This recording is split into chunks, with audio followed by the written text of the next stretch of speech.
This has been a very good season so far, but we are still nowhere near Manchester City as the transfer window has just closed. I really don't know how to close the gap because financially they are far superior to us. Let's go and kick some balls.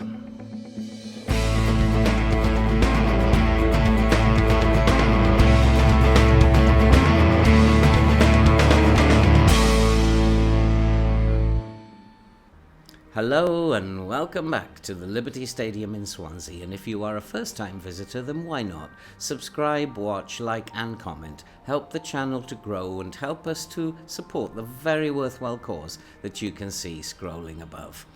And as I said in the intro, Manchester City are dominating football in England at the moment, and it does not seem like there's anything that we can do to stay with them. They have extended their unbeaten run to about 43 games now, and although it's been a very good season for us, we just cannot keep up with them, and we find ourselves 11 points behind them and 3 points behind Arsenal with 11 games to go. We do have a game in hand and we do have a fairly good run into the season, but competing with them is very, very difficult at the moment, and this is because of the kind of money that they have available, and both teams are spending very big and they have huge wage budgets that they can offer, and we just don't have that kind of money, and it caused problems in the transfer window when we were trying to improve the squad. The kind of players that are now going to improve the squad are wanting wages of between 250 and 350,000 pounds a week. We simply don't have that kind of wage budget, and the transfer values are around 100 to 200 million pounds now, and we certainly don't have that kind of money that we can go buying these really good players. So the only way I can think of that we can actually compete with them is to buy young players, and then try to develop those young players and see if we can't make some really good players out of some very, very young players with good potential, and that would be the only way that we could do it, but that might take a few years. So I was kind of asking, I want to ask your advice, guys. Leave your thoughts in the comments. Should we just accept that perhaps we have gone as far as we can with this Swansea team, or should we try and develop some young players and see if we can't put some pressure on the top two teams, the big spending teams, with youth players? I remember it being said you cannot win anything with youth, and that was proved wrong. So let me know, guys. Shall we just accept that we've gone as far as we can with Swansea, and it seems that our dominance of the Premier League is over, and it seems like we are not ever going to win the Champions League with the kind of team that we've put together, and we're not going to be able to have the top quality players given the amounts of money that we've got to spend? Let me know what your thoughts are, guys, and I will certainly give your thoughts the most serious consideration. Should we just now be moving on from Swansea?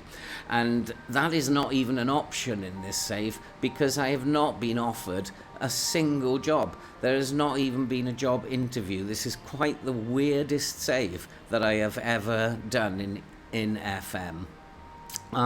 So let me know what your thoughts are, guys, and I'll give it very serious consideration. But in terms of what has happened in the transfer market, very little. We just didn't have the money to bring in players. We tried to bring in a few to strengthen, but we didn't have the cash to do it.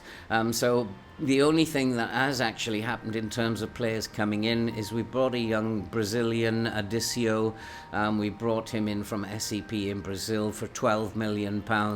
He's a decent player at the moment, but he's certainly nowhere near the finished article. He's 18 years old, and he looks like a very decent prospect. He has a 5-star potential, and we're going to probably train him up as a Masala, where he looks like he could do a very, very decent job. He's not very strong, and we need to develop him physically.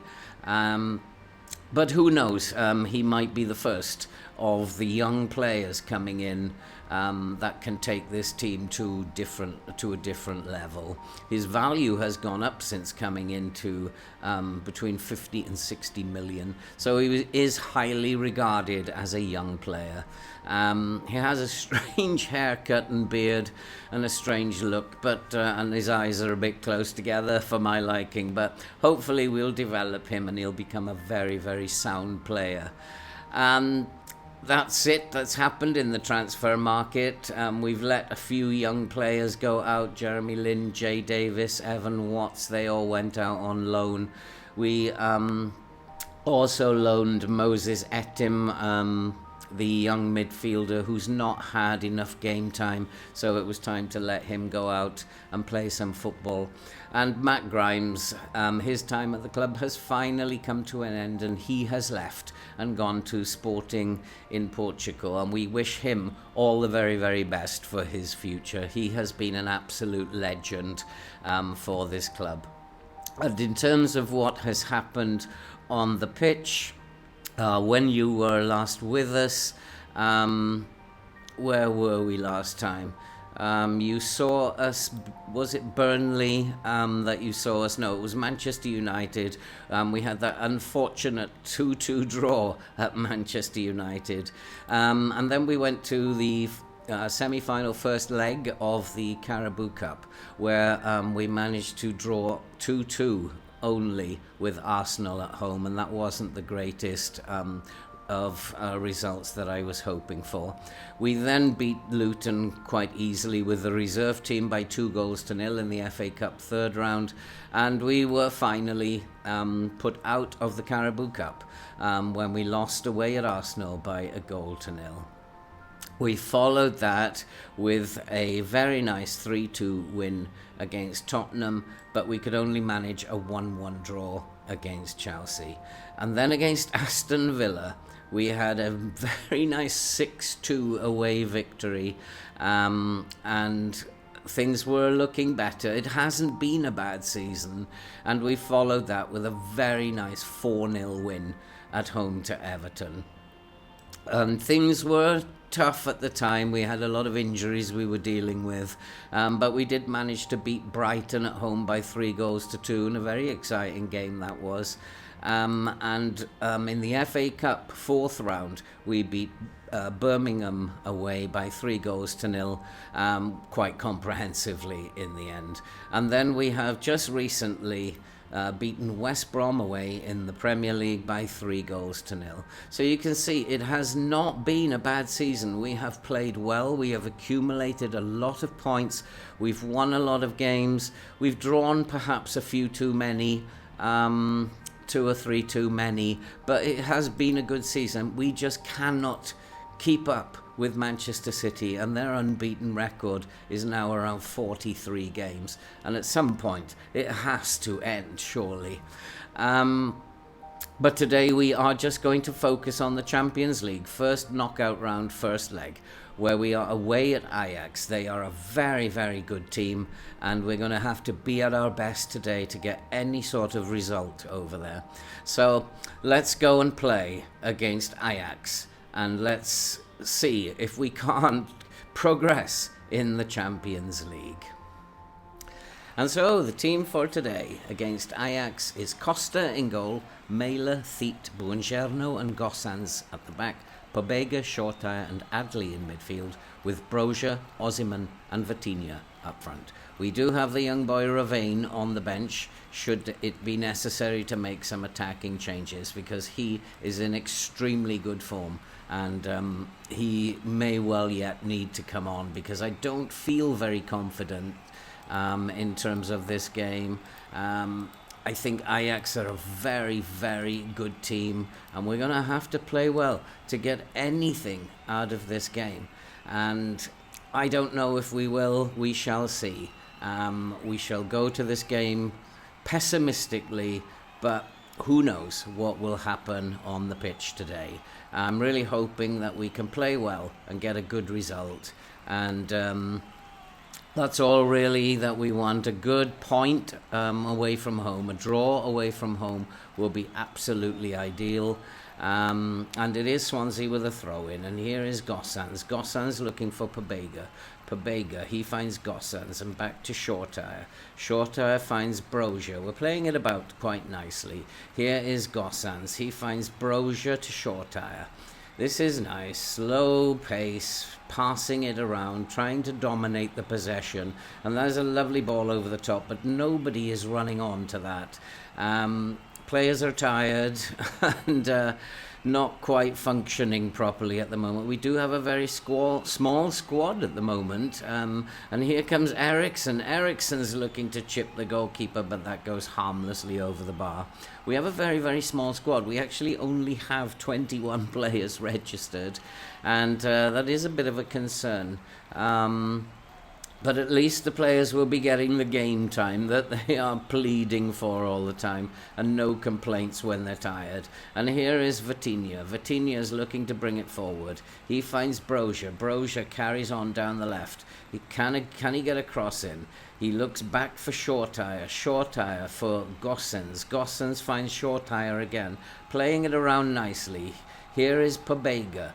Pobega to Gossens. We look good when we're controlling possession. And here is Adley. Adley has found Vitinha. Vitinha finds the net. It is Ajax 0, Swansea 1. We are ahead and we're looking good. We're controlling things on the pitch and looking very, very nice. And after 11 minutes, we are ahead by 1-0, and that's a perfect start. Adley's ball to Vitinha. Vitinha's not going to miss that. He's too good a player to miss that. And it is 1-0 to Swansea. And we just need to build on that. We are pretty much in control of possession. Ajax have had the better chances, I think. But we are dominating the game now. We had a little bit of a shaky start by the look of it. We have another injury. Yaxin Adley has now got a groin injury, and that is not something that makes me happy. And he's looking a bit poorly down there as Swansea try to break again, but that's a good tackle. We are going to take Adley off. I don't want to risk making it worse, and we'll put Hannibal on as Ajax come forward, and Ajax have equalised. I think I remember that happened to me before. We got an injury and the opposition scored before I could make a substitution. I don't know why that happens, but we have to accept it. It happens a great deal, and maybe it's just because I'm playing in key highlights and you don't allow yourself enough time to react to things that are happening on the pitch. But it is 1-1, and we do need to be doing a little bit better than we're actually doing. We've dominated the game. We've just let them back in for no reason whatsoever. So I'm going to go to the dressing room and say I'm not happy, that they need to do better. And hopefully they will do better in the second half and we can win this game. Possession-wise, we're absolutely dominating them, and we should be streets ahead. As here comes Shortire, but he hits it straight at the goalkeeper, and that comes to nothing. And I guess maybe we'll be happy with a draw in the first leg. We don't need to win it. We need to win the home leg. But at the moment, we're not really firing as well as I would want to. I think I should make a couple of substitutions. I think Brozier's tired, so we will bring on the young lad Raven and see what he can do, and hopefully he will make the difference. And Shortire is quite tired, so we'll bring on Magyar for him, and we'll look to see this game through. And it is 1-1 still. We've absolutely dominated the whole game, and yet again we cannot put the game to bed. There's something wrong with this game, I think, and it's a story of the season. We have absolutely dominated teams, and we have not done the business, and we're going to say that is very, very disappointing. It's a terrible result. given how much we controlled that game. It's just not a good season that we're having at the moment. We missed our chances to win, and there's no excuse for it. We need to do better, and there is yet another draw in a game that we should have won. We do have a couple of favourable fixtures coming up in the Premier League, although in the middle there is the FA Cup 5th round against Arsenal. But what we'll do is we'll come back for the second leg of the Champions League against Ajax, and let's hope that we can put up a better performance in the second leg than we did in the first. And that's it for this video. If you like this kind of content and you're new to the channel, then why not subscribe, like, watch and comment. Help the channel to grow, help us to support the very worthwhile cause you can see scrolling above. And it is such a frustrating season this season. It doesn't look like we've been playing particularly badly, but things are just going wrong, one thing after another. And so from another bitterly disappointing episode, I will bid you all farewell. Don't laugh at me too much, and I'll see you in the next episode.